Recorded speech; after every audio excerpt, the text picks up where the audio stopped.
तो right now मैं discuss कर रहा हूं आपका रिवीजन 11 फिजिक्स और अभी मैं डिस्कस करूंगा थर्मोडायनेमिक्स। राइट, इसके पहले मैं आपका जो टॉपिक डिस्कस किया था रिवीजन सीरीज में वो आपका था केटीजी। तो केटीजी में हम लोगों ने गैस का डिटेल से स्टडी किया, उसमें pressure acted bye the gas, different type of speed of the gaseous molecules, उसके बाद law of the equipartition of energy और ये Maxwell's law of the distribution of the velocity जैसे VRMS VMPS वगैरह discuss किया था।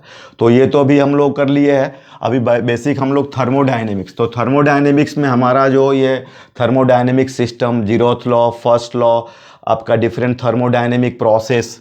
थर्मोडायनेमिक सिस्टम का मतलब क्या होता है कि वो ऐसा सिस्टम जैसे मैकेनिक्स में आप जो सिस्टम जो होता है वो करेक्टराइज बाय द मास होता है, ठीक है ना। इसमें जो ये सिस्टम है थर्मोडायनेमिक सिस्टम जो बोलते हैं TS, ये करेक्टराइज बाय प्रेशर होगा, वॉल्यूम होगा, टेम्परेचर होगा, इंटरनल एनर्जी होगा, ठीक है। इससे ये करेक्टराइज होता है। और ये जो थर्मोडायनेमिक सिस्टम जो होता है वो डिफरेंट थर्मोडायनेमिक प्रोसेस से गुजरता है।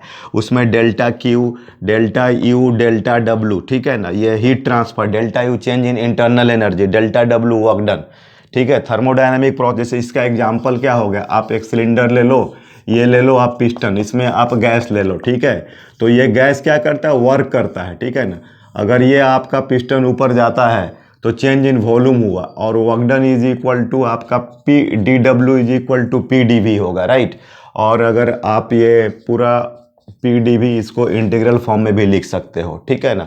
तो ये डिफरेंट थर्मोडायनेमिक प्रोसेस हम लोग इसमें के अंडर वर्क डन कैलकुलेशंस करेंगे और फिर आपका जीरोथ लॉ, फर्स्ट लॉ, उसका एप्लीकेशन वगैरह यूज करेंगे, ठीक है।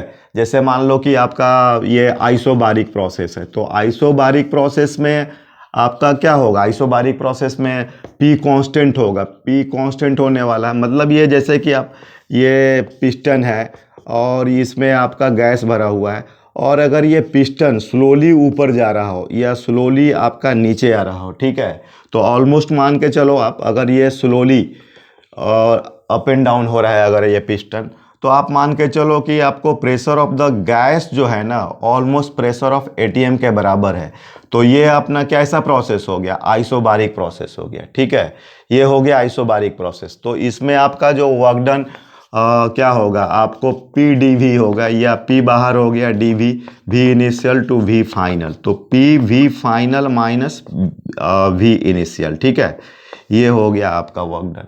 या इसको आप आइडियल गैस इक्वेशन क्या होता है, PV इजकल टू nRT होता है। तो आप यहाँ से PV फाइनल, तो आप इसको nRT final minus T initial, ये भी आपका आइसोबारिक में यूज कर सकते हो, nRT final minus T initial, ठीक है। W is equal to NR delta T, ठीक है। कभी ज़्यादा ये इंपॉर्टेंट है ना, तो ये ध्यान देना है आपको इसमें, है ना। तो ये इस तरीके से आपको ये आइसोबारिक का हो गया। आइसोथर्मल में ध्यान देना, आपका टेम्परेचर कांस्टेंट रहता है, तो ये आइसोथर्मल जो होगा, आइसोथर्मल में टेम्परेचर क्या होगा आपका, कांस्टेंट होगा, राइट। तो ये ऐसा होगा, अगर मान लो ये गैस लेते हो तुम, ठीक है, और इसको तुम अगर कंडक्टिंग लेते हो, ठीक है ना, कंडक्टिंग, तो ये हीट देने के बावजूद भी आपको क्या होगा कि आपका इसका टेम्परेचर जो होगा वो कांस्टेंट रह सकता है, ये हीट का एक्सचेंज हो जाएगा, बिकॉज ये आपका ये जो वॉल है क्या है, कंडक्टिंग है।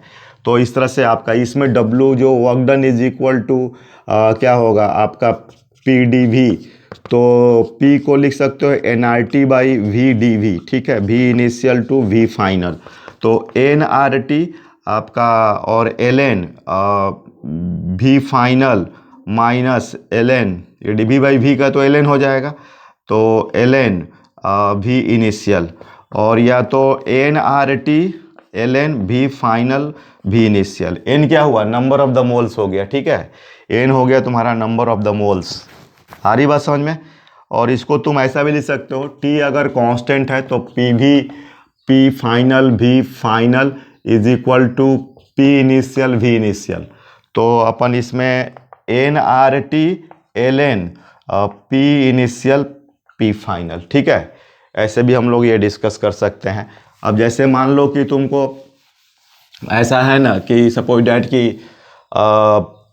कि ऐसा ये सब ये पिस्टन है और ये इसमें आपका गैस है, ठीक है। अब इसमें n नंबर ऑफ मोल्स दिया हुआ है, क्या दिया है, n number of the mole gas का, ठीक है। The cylinder shown in the figure has conducting walls, ये कंडक्टिंग वॉल है, ठीक है, कंडक्टिंग वॉल है, कंडक्टिंग वॉल्स है। और इसमें दिया हुआ है conducting walls and temperature of the surrounding is the T, इसका टेम्परेचर T है, ठीक है। मतलब ये कभी कुछ प्रोसेस करेंगे तो फिर ये अपना अंदर का भी टेम्परेचर मेंटेन कर लेगा T। The piston is initially in equilibrium, the cylinder contain n moles of the gas, now piston is displace slowly by external agent, कोई एक्सटर्नल एजेंट है, इसको स्लोली मूव करके कहीं यहाँ पर इसको सेट कर रहा है, ठीक है। और ये जो फाइनल वॉल्यूम है वो आपका it's against to make the volume double its initial volume, ठीक है। अब ये PATM है, ठीक है ना, P नॉट है, उसके अगेंस्ट ये आपको ये कर रहा है, और वॉल्यूम V से आपका 2V हो रहा है, मतलब डबल हो रहा है, ठीक है। तो ये वर्क डन निकालना है by the external agent in terms of NRT, ठीक है, W निकालना है NRT के टर्म में, ठीक है। तो आप फंडामेंटल फार्मूला लगा सकते हो, मतलब ये आप देख लो, ये F एक्सटर्नल है, ये इस पर ये PATM लग रहा है इधर से, और ये तुम्हारा P ऑफ द गैस लग रहा है, ठीक है। तो इसमें तुम P ऑफ द गैस जो होगा, ये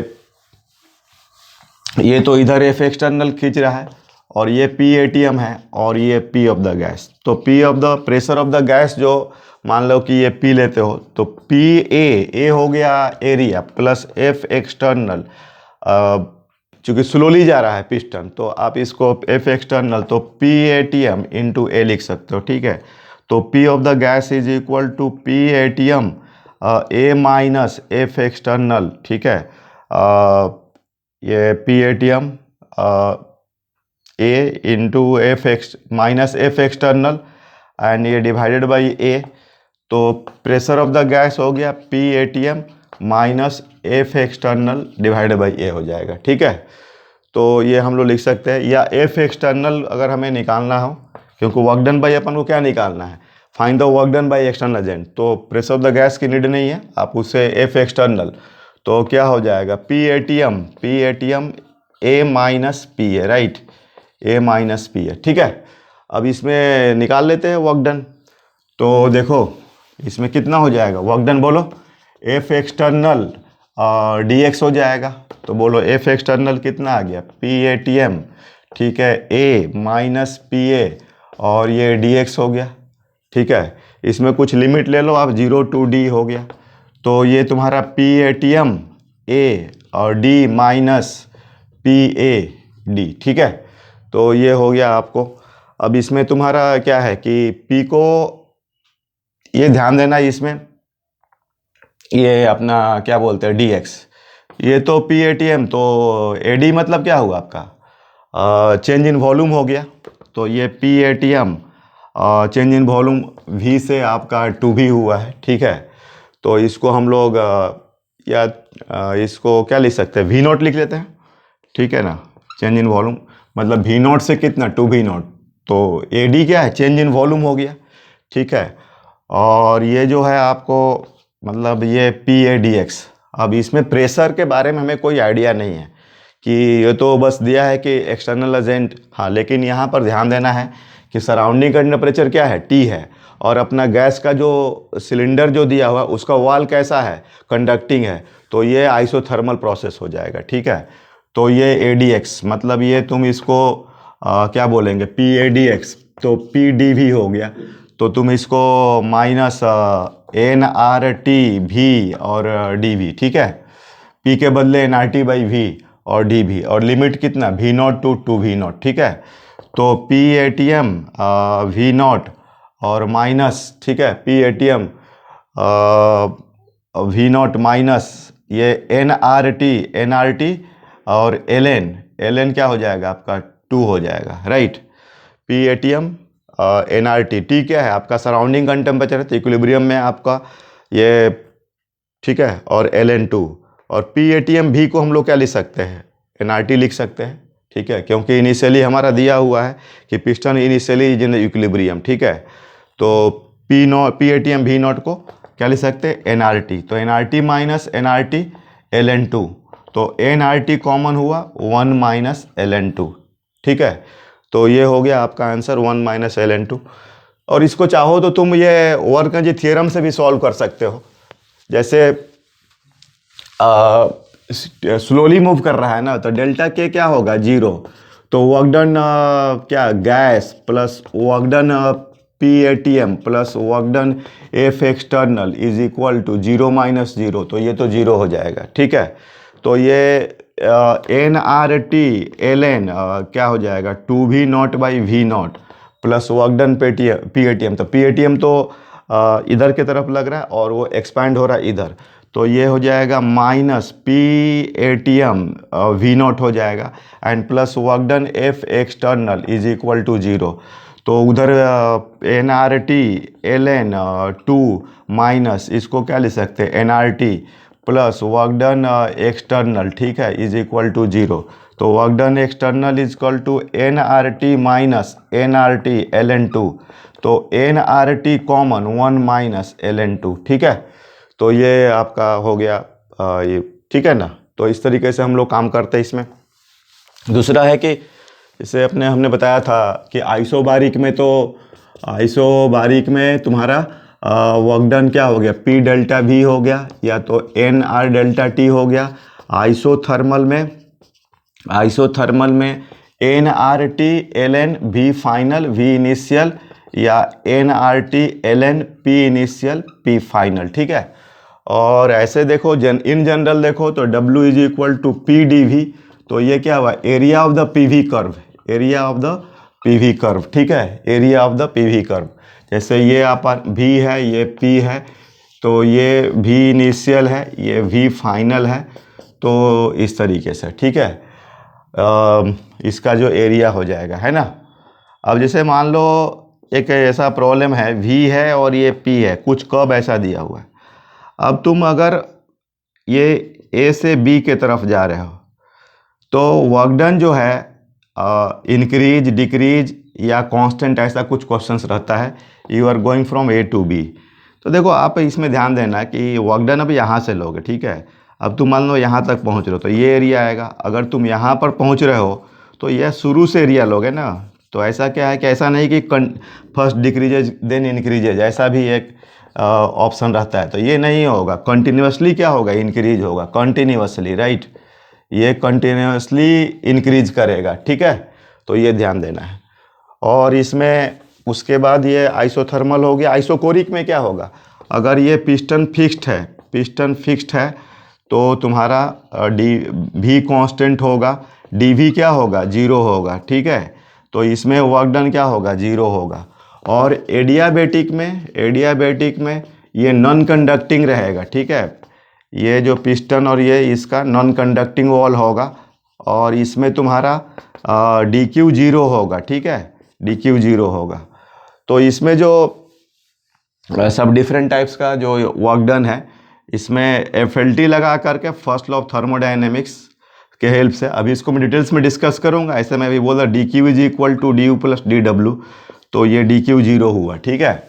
तो इसमें तुम्हारा DW जो होगा वो माइनस DU होगा या माइनस NCV DT, या बोले तो minus NCV is equal to R by gamma minus 1 DT या NR DT 1 माइनस गामा। तो ये DW हो गया एडियाबेटिक में, ठीक है। तो DW इज इक्वल टू या W इज इक्वल टू अगर NR delta T 1 minus gamma, ठीक है, ये होता है। या तो W इज इक्वल टू क्या बोल सकते हैं, NR डेल्टा T, तो इसको लिख सकते हो P final V final minus P initial V initial 1 minus gamma. तो जिस तरह का तुम्हारा इनपुट्स दिए हुए उसके हिसाब से तुम यूटिलाइज कर सकते हो, ठीक है। तो ये डिफरेंट प्रोसेस हो गया, है ना।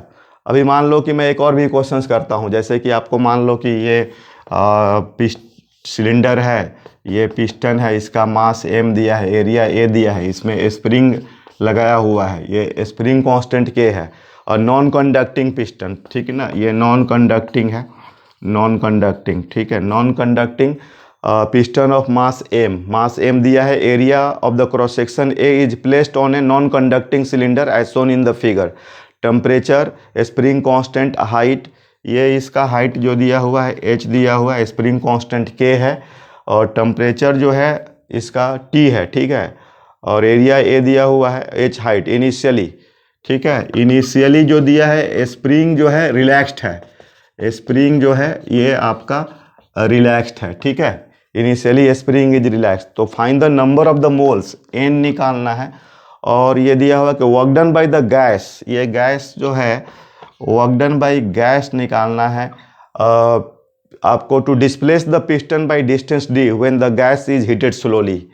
तो ये डिस्प्लेसमेंट इन पिस्टन जो दिया हुआ है ये दिया हुआ d दिया है, और हीटिंग हुआ है इसका स्लोली हीट दिया गया है, ठीक है। इसमें हीट सप्लाई स्लोली दिया हुआ है, राइट।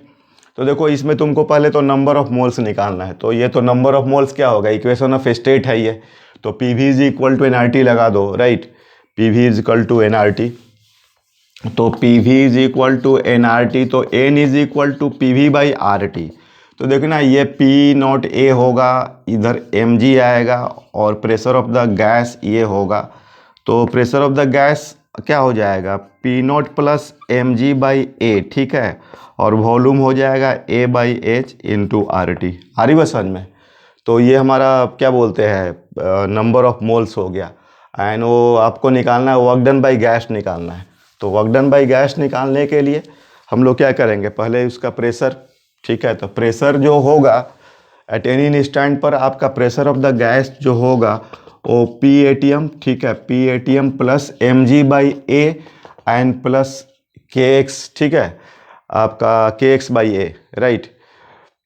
तो मतलब ये प्रेशर, या आप ऐसा करो मतलब ठीक है, के एक्स बाई ए इस तरह से लिख सकते हैं ना। तो मतलब ऐसा करो, प्रेशर ऑफ द गैस तो कितना हो जाएगा, M G pressure of the gas. तो हमें वर्क डन, तो work done pressure of the gas D X, और ये 0 टू डी हुआ है ना। तो पी ए टी एम, ठीक है, पी ए टी एम, इसमें ऐसा करते हैं, एरिया तो ले लेते हैं ए, ठीक है ना। इसको ऐसा लिखते हैं, pressure of the gas D X नहीं लिखेंगे, सॉरी, ए डी एक्स। क्या लिखेंगे, ए डी एक्स। तो pressure of the gas work done is equal to P D V ना, work done is equal to P D V. तो ये ए D x, ए क्या है आपका, ठीक है। तो pressure of the gas A D X, तो हमें इसका वैल्यू निकालना है। तो pressure of the gas into A, तो P A T M plus M G plus K X D X लिख सकते हैं, एंड 0 टू डी, ठीक है। तो P A T M D X D हो जाएगा एम जी, अच्छा ये work done by M G तो नीचे लग रहा है ना, तो ये माइनस, ठीक है, नहीं ठीक है, ये एम जी डी और plus K D square by 2, मतलब ये के एक्स डी एक्स का इंटीग्रेशन क्या होगा, के एक्स स्क्वायर बाई 2। तो लिमिट वैल्यू पुट करोगे तो ये P A T M plus P A T M D plus M G D plus K D square by 2 ये हो गया, ठीक है। और इसको चाहो तो तुम उससे भी निकाल सकते हो, वर्क-एनर्जी थ्योरम से। वर्क-एनर्जी थ्योरम से आपको इसमें temperature of the initially spring is relax, the piston is at rest, non conducting है, ठीक है। मतलब आपका पहले शुरू में रेस्ट में था और बाद में भी फिर जा कर के रुक गया है, ऐसा नहीं कि मूव कर रहा है। तो के इनिशियल 0, के फाइनल 0, तो डेल्टा के फाइनल माइनस के इनिशियल 0 माइनस 0 कितना हो गया, 0 हो गया, ठीक है। तो 0 माइनस 0 तो 0 हो गया। तो work done net is equal to 0, तो work done by gas plus work done by M G plus work done by spring is equal to 0, ठीक है। तो वर्क डन बाई गैस तो हमें निकालना है। तो वर्क डन बाई गैस ये plus work done by M G क्या होगा, माइनस एम जी डी होगा। एम जी कहाँ लग रहा है, नीचे, डिस्प्लेसमेंट कहाँ हुआ है, ऊपर हुआ है। अच्छा, उसके बाद इसमें एक और चीज़ छूट रहा है, plus work done by P A T M, ठीक है, इज इक्वल टू 0, और minus half K D square, ठीक है, क्योंकि स्प्रिंग कहाँ फोर्स लगाएगा, गैस पिस्टन ऊपर जा रहा था स्प्रिंग, और ये कितना हो जाएगा, पी ए टी एम, तो इसका minus P A T M into A into D, ठीक है। तो वर्क डन बाई गैस जो होगा mgd plus half kd² plus PATM into D. ठीक है, तो ये हो गया आपका आंसर। तो दोनों मेथड से आपका हो गया, ये वर्क जी थियरम हो गया। ठीक है, तो इस तरीके से हम लोग डिफरेंट थर्मोडायनेमिक प्रोसेस, ठीक है। अब हम लोग बात करते हैं इसमें first law of the thermodynamics. तो ये फर्स्ट लॉ ऑफ थर्मोडायनेमिक्स में आपका D Q is equal to D U plus D W, एक तरह का ये है क्या आपको, मतलब थर्मोडायनेमिक सिस्टम के लिए कंजर्वेशन ऑफ एनर्जी है। मतलब अगर कोई thermodynamic system D Q energy absorb करती है तो वो आपका उसके चलते आपका गैस का इंटरनल एनर्जी जो चेंज करेगा वो होगा डी यू। ठीक है, और आपका पिस्टन में जो मूवमेंट आएगा वो होगा D W. D W is equal to P D V, ये W is equal to P D V. ठीक है, तो एक तरह से क्या है कि ये आपका क्या बोलते हैं, ये कंजर्वेशन ऑफ एनर्जी है। ठीक है ना, कंजर्वेशन ऑफ एनर्जी है। तो इसमें जो जैसे कि ये क्वेश्चन दिया हुआ है कि 1 gram of the water at 100 degree celsius is heated to convert into steam at 100 degree celsius 1 atm। तो ये जो है आपका 100 डिग्री सेल्सियस, इसको हीट सप्लाई किया जा रहा है, 1 atm है, और ये बन रहा है स्टीम। ठीक है, स्टीम बन रहा है। Find out the change in internal, D you निकालना है। ठीक है, डी यू का चेंज इन इंटरनल एनर्जी निकालना है। और 1 ग्राम वाटर जो है, 1 gram water at 100 degree Celsius पर इसका 1 cc है, और जब स्टीम बन जा रहा है तो इसकी जो वॉल्यूम हो रही है 1671 cc। ठीक है, ये दिया हुआ है। और आपका J is equal to 4.2 joule per calorie, mechanical 4.2 joule per calorie. ठीक है, ये आपका कन्वर्जन है। तो इसमें ड्यू निकालना है। तो देखो इसमें ये तुम्हारा वाटर को किस में कन्वर्ट कर रहे हो, स्टीम में। तो वाटर को स्टीम में कन्वर्ट कर रहे हो तो D Q is equal to ml, तो 1 इंटू 80, राइट। तो ये तुम्हारा 80 कैलोरी हो गया, राइट। ये हो गया 80 कैलोरी। ठीक है, सॉरी स्टीम है ना, तो इसका LV कितना होता है, 540 होता है, राइट। तो ये हो गया तुम्हारा 540 कैलोरी हो गया। और delta V is equal to 1600 कितना है तुम्हारा, ये 1671 माइनस 1, ये 1 ग्राम का 1 cc, तो 1670 cc हो गया, राइट। तो ये अगेंस्ट द एटमॉस्फेरिक प्रेशर है ना। तो वर्क डन क्या हो जाएगा, work done P not delta V हो गया। तो 1.01 into 10 to the power 5 into 1670 into 10 to the power -6, right. ये हो गया जूल। समझ में आ रही बात। और इसको हम लोग फिर कन्वर्ट करेंगे कैलोरी में, तो 4.2 से अगर डिवाइड कर देंगे तो ये क्या हो जाएगा, कैलोरी हो जाएगा। ठीक है, तो ये सब कैलकुलेशंस हो करके ये 40 कैलोरी, राइट। तो D Q is equal to D U plus D W. ठीक है, तो ये तुम्हारा देखना V डेल्टा V पॉजिटिव है, वो एक्सपैंड हुआ है वॉल्यूम। तो डी क्यू कितना है, 540 is equal to D U plus कितना 40 कैलोरी। तो D U is equal to 540 minus 40, तो that is the 500 calorie, right. तो ये आपका आंसर हो गया 500 कैलोरी, राइट। तो ऐसे हमारा ये क्वेश्चंस हैं जो डी क्यू मतलब फर्स्ट लॉ ऑफ थर्मोडायनेमिक्स पर डिस्कशन हो रहा है, राइट। और भी हम लोग ऐसा कुछ क्वेश्चंस करते हैं, जैसे दिया है, मान लीजिए कि ये आपका कोई इस तरह से, तो इसमें 2 मोल्स 300 केल्विन, और ये आपका मोनो एटॉमिक गैस है, mono atomic gas, right. Mono atomic gas दिया हुआ है, और इसमें नॉन कंडक्टिंग आपका ये मटेरियल है, नॉन कंडक्टिंग, राइट। तो अब इसमें जो है आपको क्या करना है कि जैसे दिया है कि 2 moles of a monatomic gas at 300 kelvin are kept in a non conducting container enclose by piston. Gas is now compressed to increase is temperature 300 to 400।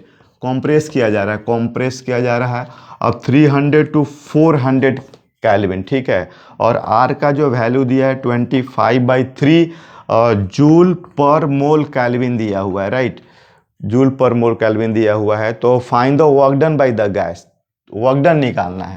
तो अब देखो कभी कभी क्या होता है कि आपको जब प्रोसेस की जानकारी नहीं होती है तो फिर उसको D Q D Q D Q is equal to D U plus D W, इसके भी फॉर्म में हम लोग ये करते हैं, ठीक है। तो यहाँ तो आपका जो टेम्परेचर तो चेंज हुआ है और ये डी क्यू तो जीरो है, हीट सप्लाई तो हुआ नहीं, तो ये तो जीरो हो गया। तो डी डब्ल्यू जो होगा वो माइनस डी यू के बराबर होगा, ठीक है। या W is equal to minus delta U होगा, माइनस डेल्टा यू, तो minus N F R delta T by two, ठीक है। तो ये minus number of the two, degree of the freedom 3R और डेल्टा टी इन 100/2, तो ये तो कैंसल, तो 3R इंटू 100 माइनस, ठीक है। तो इसमें कितना हो गया आपको देख लो, माइनस 3 इंटू आर की वैल्यू 25/3 इंटू 100, तो माइनस 2500 जूल हो गया, ठीक है। तो इस तरह से हम लोग ये इसमें फर्स्ट लॉ का यूज़ कर रहे हैं, ठीक है ना, वर्क डन कैलकुलेशंस में, चेंज इन इंटरनल एनर्जी में, ठीक है। मतलब डी यू का तो आपको ये प्रोसेस पता रहेगा तो आप अप्लाई कर देंगे, अदरवाइज डी क्यू और डी यू के फॉर्म में भी इसको सॉल्व कर सकते हैं। Okay, thank you.